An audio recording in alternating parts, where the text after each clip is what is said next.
What's up, everybody? It's your boy Hoop Jargon back with another video. If you would take a second to like, comment, subscribe, hit that notification bell, please.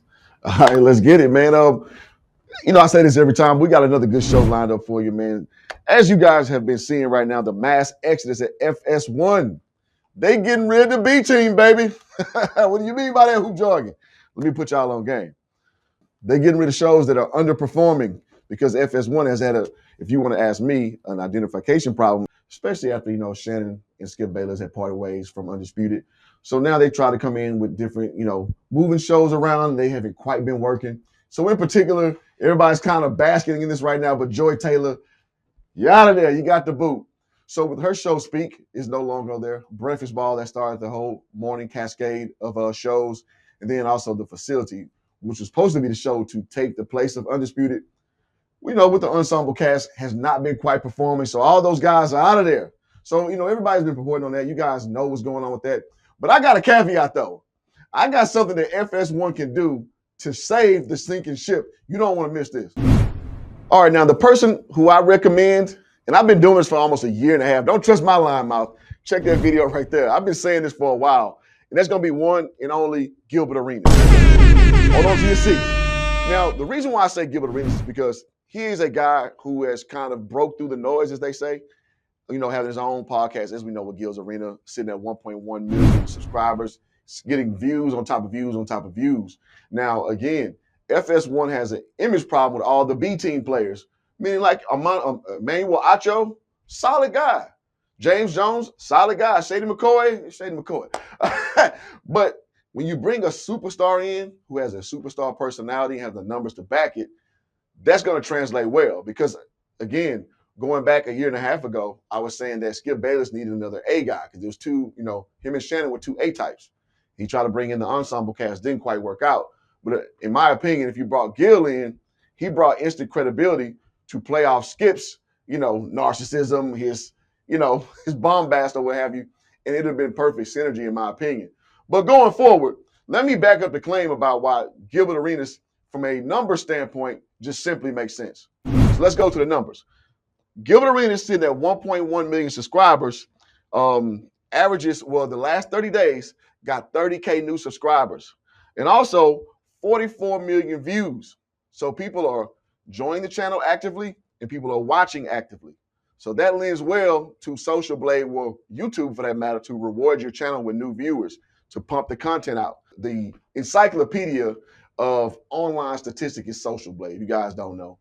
Now, let's compare it to two of the shows that FS1 currently has. Now, I know what you're saying, Hoop Jargon, it's on TV too. Correct. But as we know, the well-performing shows, i.e. Undisputed in the heyday, it was doing just as well on YouTube as it did on national television. But without further ado, let's talk about the other two shows. Now, The Facility, sitting at 2.6 million subscribers, as we know, that's mostly carryover from Undisputed. They just literally changed the name. As it currently stands, in the last 30 days, 0 new subscribers and 5.7 million views, meaning it's pretty much a charity channel. So the views they're getting is just straight dust, straight crumbs. You know how I don't want to tell it myself.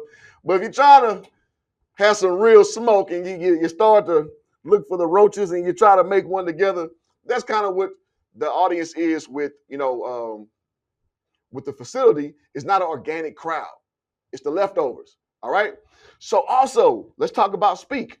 Currently sitting at 606K subscribers.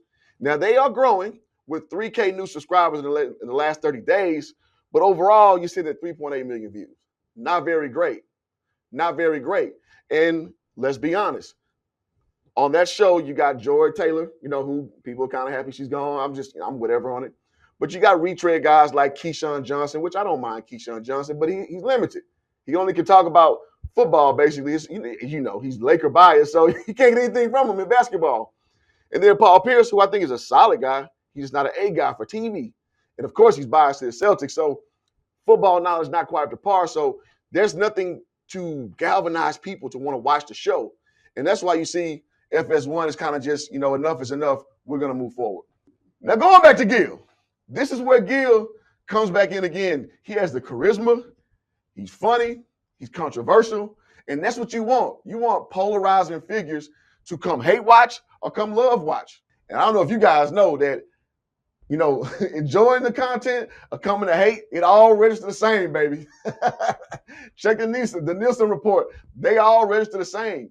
So, in my opinion, Fox has an opportunity to bring a guy up who's shown his worth to come in and elevate their platform. You guys are on TV handicapped by hours. You come on at a certain time and then sports continue and a content creator can just outwork you in the time space that you're at home. Also be mutually beneficial to him to be more in that credible network television realm. But from a projection standpoint, he's only 43 years old. He's only going to keep getting better at his craft. And I'm sure he'll still keep his show, Gilbert Arenas, but if you found a way to bring him to the FS1, I'm sure the returns will be great. He's also relevant because he's a millennial like me. So he has the ear to the slightly younger crowd to way younger crowd. And let me explain. So he has the 40 to about 25 crowd down. And he also has a son, Elijah Arenas, who was formerly a high school All-American. He will start his freshman year at USC. So now you have a tentacle of yourself that's down there with the 14 to 20 crowd. And you can pull those guys into your audience base too. Maybe bring Elijah on from time to time. I don't know. But your name is relevant through many different age brackets. That's what you want. That's what you want. And listen, I got no crystal ball, but I bet dollars to donuts that Elijah's going to be damn good going forward. So it's just going to be, again, mutually beneficial to bring a guy in that has not only has proven track record right now, but he has the element to expand to a realm that currently he does not even have. And it's going to be organic. That's the best part about it. The organic growth. You can't just keep switching guys around and thinking, yeah, we put him at this time slot, we put him at that time slot. If people have deemed that I don't want to watch your product. At the end of the day, Acho. It is what it is. So give the people what they want. So in my LeVar Ball voice, if you want a championship, listen to me. If you want a championship, listen to me. But no, in all seriousness, bring in Gilbert Arenas. That's the obvious choice. It's the obvious choice. Very authentic, right? We don't have a stronghold saying say this, say that. He's gonna bring credibility. He's gonna bring humor. He's also gonna bring you some insight. Whether you hate it or love it, you will watch it. Hoop Jargon told you first. All right, y'all. If y'all made it this far, do me a solid. As always, man, drop that 100 in the chat so I know that you watched the whole video. And I promise I will comment and I'll check you on the next video. Peace.